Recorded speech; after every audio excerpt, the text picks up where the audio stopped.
Hey, this is Starion from Starion Gaming. Today we're running the raid from Burning Crusade known as the Serpentshrine Cavern. Now, this was a dungeon that you actually had to get a tune for back in Burning Crusade. It required you to do heroic slave pens to get a quest to go back to take out Gruul. And who was the other one again? Oh yes, Nightbane from Karazhan. To get two crests that could be conformed together in order to let you get into here. Because there's actually a waterfall blocking the exit. Actually the entrance way. And as you can see, the start of the instance actually has you coming down this elevator. Now there are a bunch of bosses you can skip in here, but like I do in the all the other videos, I try to get all of them out of the way. I say pretty much the beginning of the instance is just get a general look of what you're going up against and get to see the main areas. Now we just gotta wait for the elevator.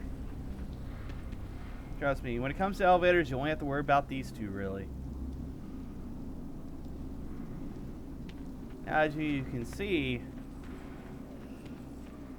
you got pathways everywhere. But you do not want to jump in the water until you take out the boss that you have to literally fish up. Because if you do, you're going to get attacked by, I guess you could call them piranha eels. And they just keep coming. Let's get started and start taking out a bunch of mobs.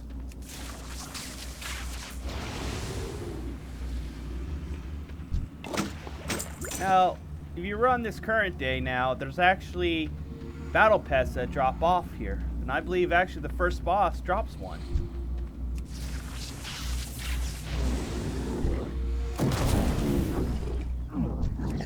I forgot he did that.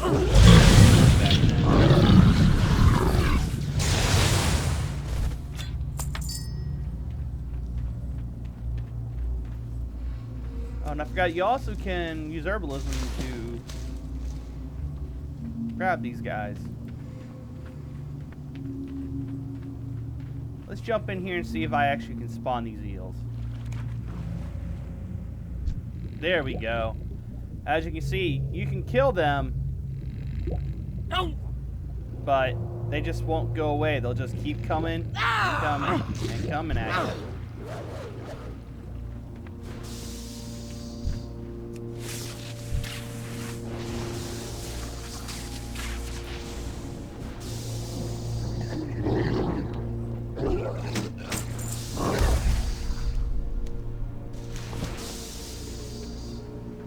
Now this boss, if I remember right, he's pretty much just a simple tank and spank back then.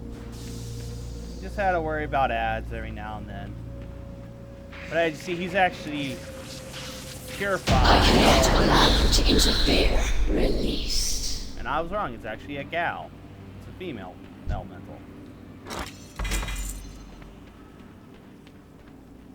Now these machines would have to be activated in order to actually access the last boss, which is Lady Vash.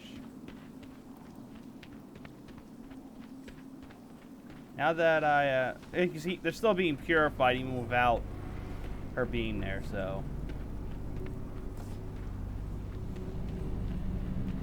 We're going to actually go and do the fishing boss next. And back then, when the achievement system came in, I do not have a target. I need to target something. there was an achievement for fishing this boss up. I require a target. I need to target something first. Sorry about that. Keys are a little mangled. I was saying fishing up this boss and also the boss in Old School Zul Grub. Basically, it was an easy achievement to get in here. More or less, if you were stealthy, you come in here, get in, get out.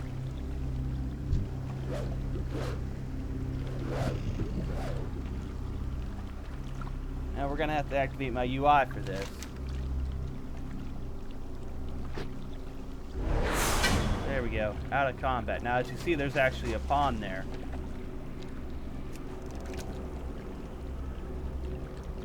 You're actually fishing up a leviathan out of here, actually. What was that one? This is probably my first fish, most likely on this character. I remember back in the day fishing, a lot of money in that. Still kind of is. Have to fish a couple times to get lucky on this.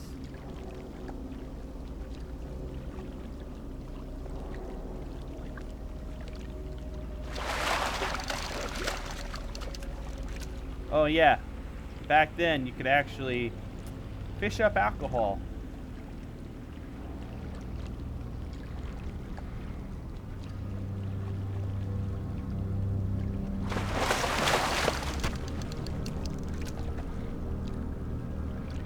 This should be the time it should pop this time for the boss, hopefully. Or you might be here waiting a while.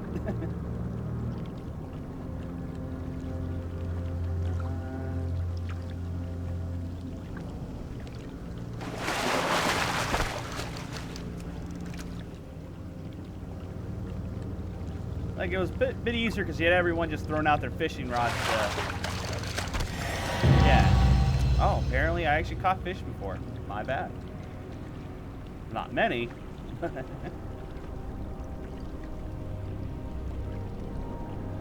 Yeah, having 25 people throwing their fishing rods, it actually made it easier to get this boss to come up. You know, it's going to be pouring for a few minutes. You might want to move ahead a minute or so. Boss will come, I promise. There we go. See? Now this was the boss. And he'd like to launch you off pretty much the platform here. Which would end up making you have to fight a bunch of ads.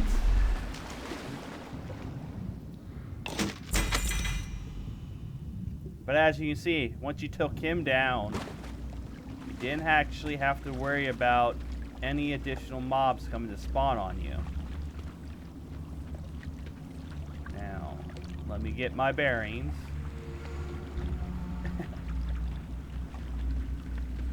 I believe this is the path I want to take.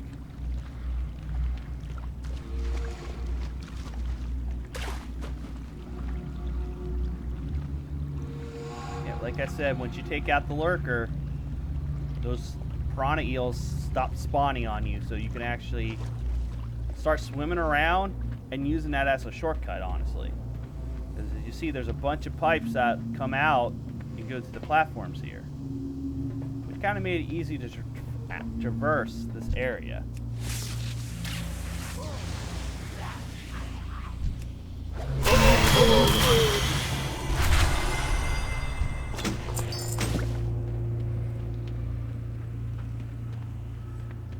We're actually heading towards that way there. I'm gonna pop up the map real fast. Disappear. Now here's the final boss. We're gonna go this way. It's basically a corridor leading us to 3 bosses, and we come out, and then we'll go towards and take out Vash.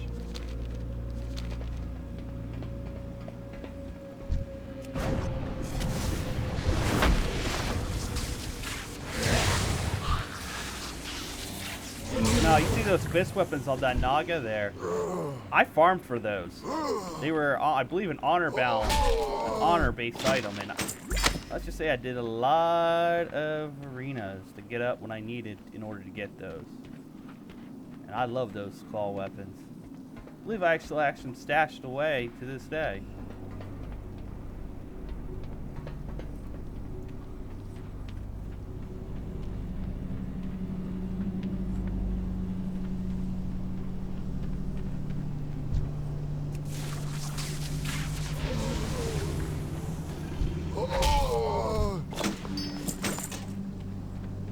Now we're gonna hopefully For this sake, we're gonna actually go Ghost Wolf this time. And as you saw there, you actually can get jewel crafting patterns to drop in here too. Like I said, back then, jewel crafting was pretty much on the rage, and yeah, decent supply of ore coming to you or patterns and gems. You can still do it. Nowadays, I want to say you make decent. The money's more into making the vessels for rune forging, but the ones that are high item level, which requires you like 15 per level to craft just to level up, it takes time, but if you put in the effort, you will get rewarded out in the end. Just put your time and dedication on it.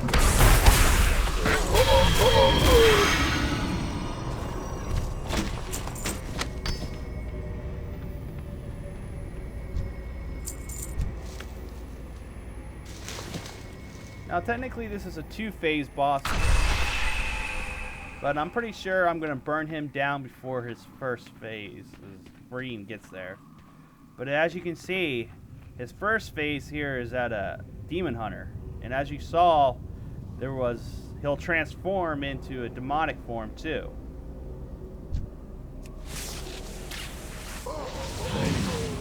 My punishment ends.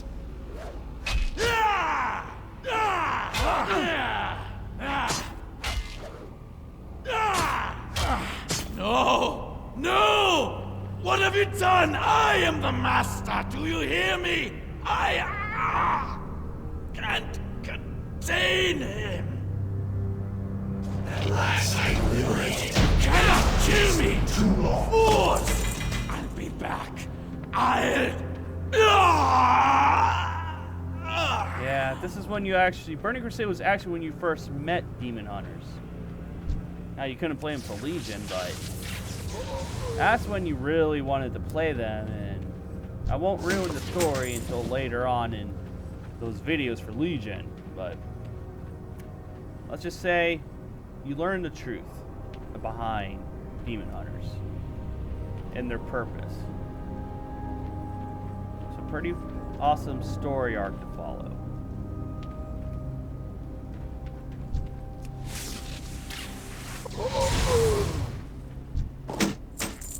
If I get up into actually subscribers and that, and I'll ask, I might actually do a video where I make a new Demon Hunter and record the whole story through when you actually end up coming out to Legion's current time frame, where you're basically stopping the burning Legion from invading.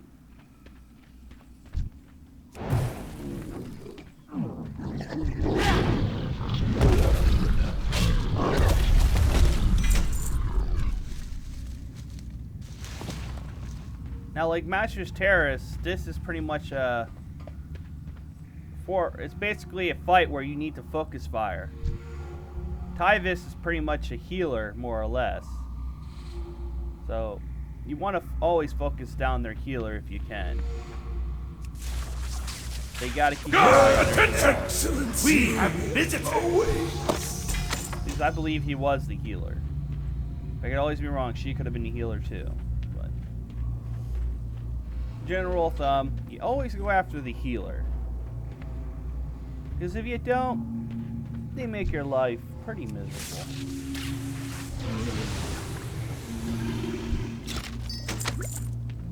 Now we're coming up to this boss, which is basically a tidal giant, or a sea giant, however you want to call it.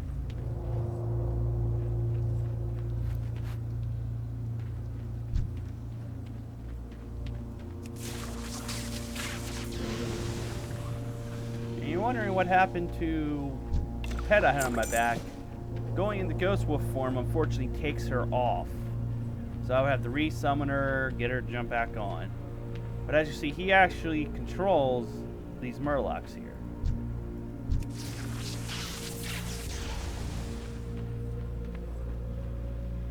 And yes, you saw that. He just farted. Now this boss here actually drops a pet as well. Blood of the deep, take you! Guns of Aegean. Now we're gonna head off to the final boss, which was the worst fight in here. Basically, Vash would summon ads. I believe they actually could fear, so yeah, that's right. The Striders could fear you, so you pretty much had to kill them as fast as possible. But that wasn't the worst part.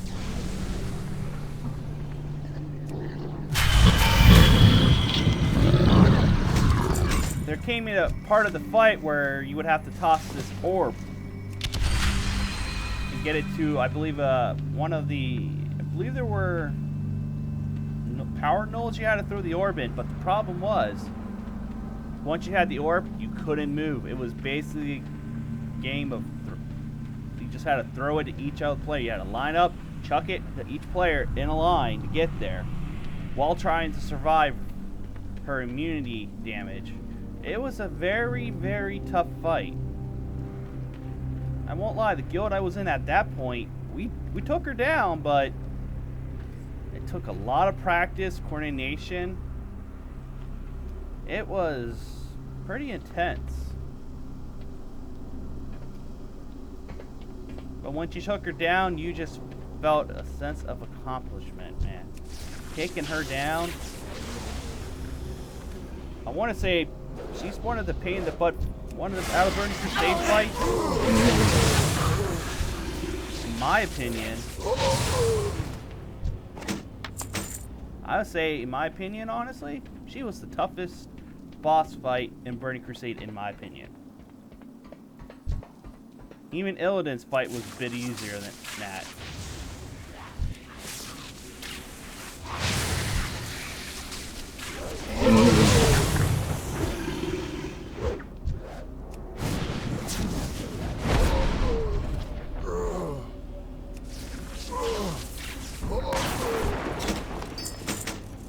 As you can see, once you actually turn down all the other machines that look like this would actually activate.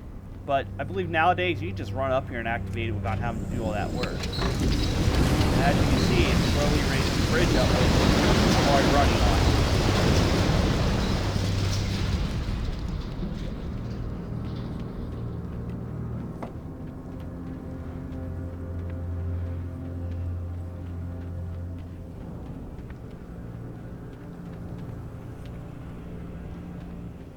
Water is life. It has become a rare commodity here in Outland, a commodity that we alone shall control. We are the Highborn, and the time has come at last for us to retake our I rightful require a place target! in the world. Now, as you can see, I believe, yes, right. You had to get the orb to one of these. It would destroy her immunity shield, and you can start fighting her again. Straight to the surface, filth. Lord Illidan, I am sorry.